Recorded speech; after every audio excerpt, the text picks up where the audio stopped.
Hello, dear friends. So, here we are starting the three-dimensional anatomy MCQ pattern for all of you. As you know, the exam pattern is totally again and again in each and every field it is getting changed.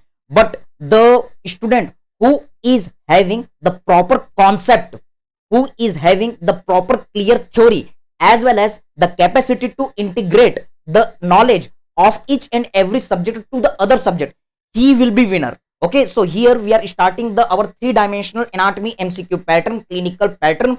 Here the questions will be related to the any particular clinical situation. So you have to tell what is the name of this very important artery for your clinical purpose, which is known as the anesthetist artery.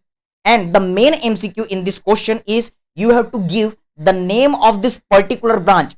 So yes, this is our question. You have to answer in this given link. And also, yes, I want to welcome to all of you in our Navratri offer. Yes, as you all the students are giving too much support to us in this lockdown period, and we are doing more and more. Yes, our platform is such kind of the platform where we are giving all the basic knowledge from the our basic points to the top clinical level with the clinical integration and preparing for all the kind of the exams, our next, our NEET, AIMS, PGI, Chandigarh, NIMHANS, USMLE, all the things. So here there is the one beautiful offer. Many students got benefit from this offer. Yes, approximately our 44 subscriptions are purchased. Only the few subscriptions are left, so you can avail this offer. So hurry up. All the kind of the students are connected with us from the MBBS, from the first prof to the post intern students, and also the many PG students are attached with us.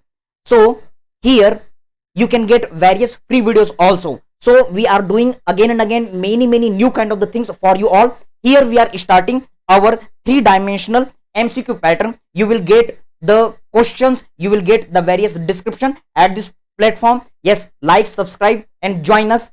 Thank you very much.